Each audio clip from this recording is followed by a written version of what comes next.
Hello and Happy New Year. Welcome to the first SFDC Sessions of 2021. My name is Alisa Carroll and I'm Editor-in-Chief of Henry Magazine.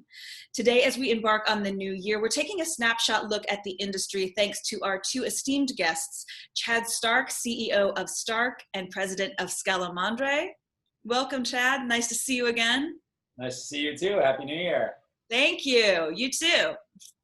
And Philip Bershad, President of Phillip Jeffries. Hey, Philip.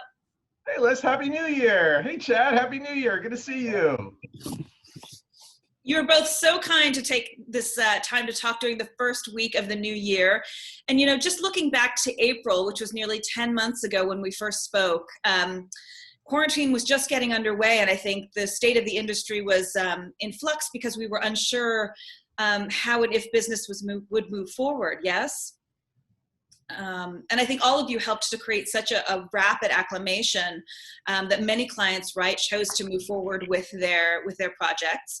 And I wondered, what's your take on the tenor of the industry now in this first month of the new year and the 10th month of COVID?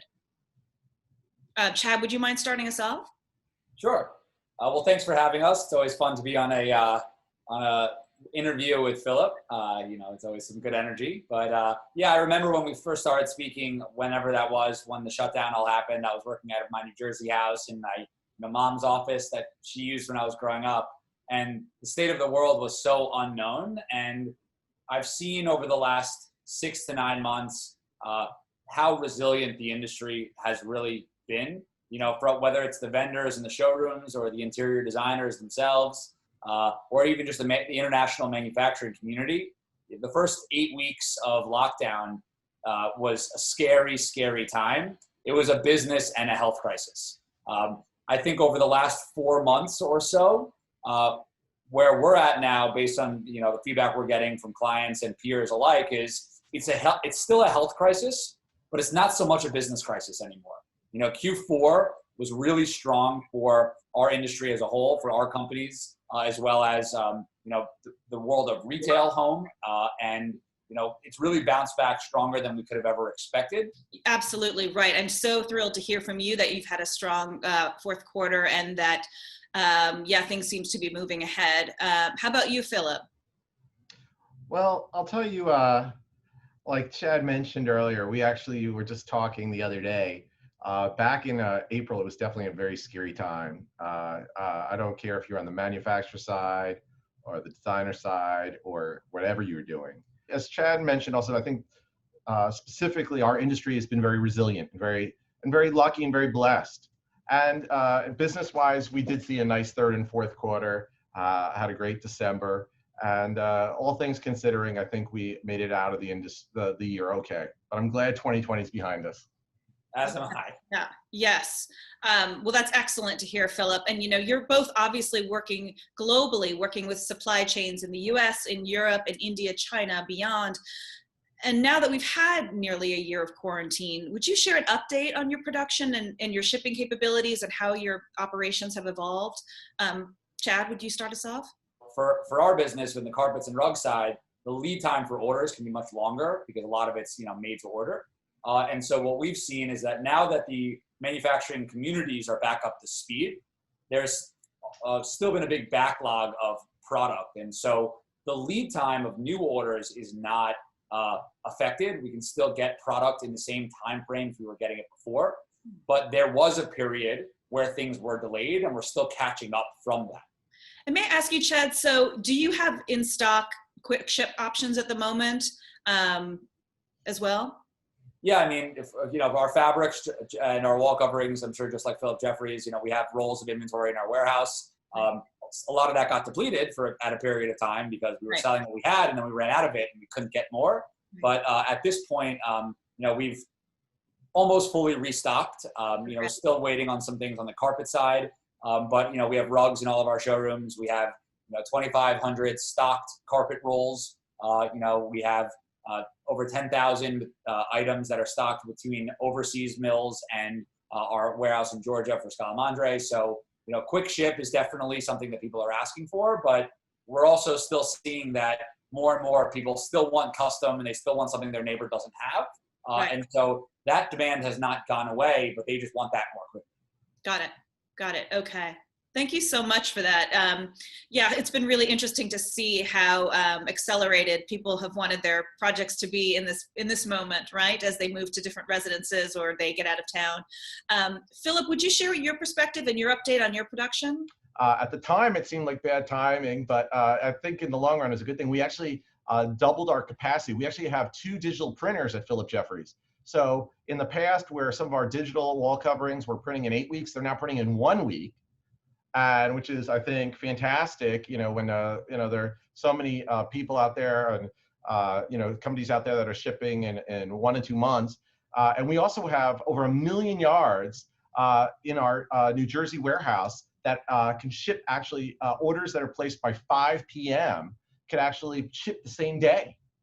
So I think we're doing some really cool, unique things in regards to that. Brilliant. Yes, and to your point, both of your points, have you seen an uptick in requests for other geographic areas like Tahoe, Hawaii, Palm Springs, other typically second home locations that people are now using as primary residences? Yeah, I'll tell you, it's really interesting, especially early on. I was talking with designers who were like based in LA or based in Manhattan, and they're like, oh my God, my clients are all in the Hamptons, or they're going to Tahoe or Idaho, yeah, or Tennessee. And it was interesting, you know, some of the design community I talked to was so busy. Some people were a little slower, and then some people said their clients were like back and forth because they didn't know where they wanted to reside. Chad, how about you? Yeah, I mean, we've seen the same thing. It's, you know, we were concerned that our showrooms that were in more urban, densely populated areas weren't going to get as much traffic. And what we've seen is that we're actually now, let's just talk about New York, which is our, you know, largest showroom from a, you know, traffic and a revenue standpoint. You know, we're actually getting more traffic in now in New York. The projects are just not New York City based. And it's really thrilling that you are launching so many new products this spring, because some of what I'd heard was, you know, because a lot of things were able to get traction, right, over the past couple of quarters. Some companies weren't launching as many new introductions this spring. So it's wonderful to hear that you'll be doing that, and we look forward to seeing them at San Francisco's market in February. 19 new collections. Amazing. Amazing. Bravo. And how about you guys, Chad? On the carpet and rug side, we're not as collection based. I mean, we introduce new products every day, and you know, that hasn't slowed down at all. And for us, you know, as I think Philip, you know, I'm gonna steal his words from our conversation. Last year wasn't really about product; it was about process and you know, making sure that we can accommodate our clients. And you know, the companies that did well last year are the ones who really took a look at their processes and now, but we are in a product-driven industry, and process isn't going to win long-term. It was just a Band-Aid, but we got to get back to product now, combined with maybe a different way of doing things. Nice, nice. And, you know, as we shared last spring, what was really encouraging to see was that your companies, again, very family-based companies and community-engaged companies, really leapt into action to support your communities, whether it was mask making or just, you know, other forms of support. And I wondered if you wouldn't mind updating us on, you know, which of those initiatives are still continuing, or if there are new programs that you've put in place. How are you still managing to work and support your worlds? Well, you know, at Phillip Jeffries, one of the things that we put into place in April was what we called the PJ Promise, where we just said we were going to put our employees and team members and our clients first. And something that was painful, but I'm very proud of, is that Jeffrey and I made the decision we were not going to lay off one employee. So with that, we're very proud that we were able to honor that and keep every single person at Phillip Jeffries on board throughout the whole process. So that's something that we feel very proud about. Additionally, you know, throughout this whole process, we at one point we put our partnership with planting one tree for one order, our 1-for-1 program that we did. We put that on hold for about half of the year, but did continue that on. And now we're again proud, since the program began, we've planted over 175,000 trees. So we're really glad to be able to do that, as well as contributing to thousands of dollars to our local food bank here called Comac, which this year's been so hard. I mean, we turn on TVs almost every day and you see people in food lines and people who don't have jobs and trying to give back. So with that, we've been very active in continuing on our supporting the local community, our artisans, and also giving back to the environment with our PJ Plans program. Wow. Incredible, Philip. Thank you so much for setting that standard and raising that bar for the industry, looking not only at the environment, right, and sustainability, but individuals in your community and local grassroots work. That's phenomenal. Thank you. Yeah, and along those lines, I mean, our biggest initiative in the beginning was really around masks, beautiful masks. Yes. That also had a charitable angle. Our partnership with a company called Mask Club, which did digital printed versions of our patterns with, all proceeds going on our side. Obviously, it was a licensed royalty deal. All proceeds going to Kips Bay. We've sold tens of thousands of masks, donating tens of thousands of dollars. Off the top of my head, I don't know the exact figure, but I know the first milestone we reached rather quickly was the 15,000 mask, $15,000 donation milestone. And then from there, we expected it to really taper off. We introduced new patterns, Stark and Scalamandré both, and continued to refresh the assortment. They went through a couple rounds of updating their masks to be more comfortable. So it's been a fun ride with them. But for us, outside of that initiative, we kind of stopped for a second to think and ask ourselves, we have always believed that in this new world order, where in this consumer-driven world, that brands with purpose are the ones that are going to win long term. And as an industry, it's amazing to hear what Phillip Jeffries is doing. They have clearly spent a lot of time thinking through their purpose and how they can give back. And as an industry, I think we are still in the very early stages of that. And as a company, for Stark and Scalamandré, we're still also in the more early stages of that. But this year has really helped us think through, what matters to us and how can we really make a difference. If our mission is to help create beautiful spaces, how can we best do that? And how can we do that in a way that betters all members of the value chain, whether it's the artisans and suppliers in the beginning, the interior designers, or the homeowners at the end.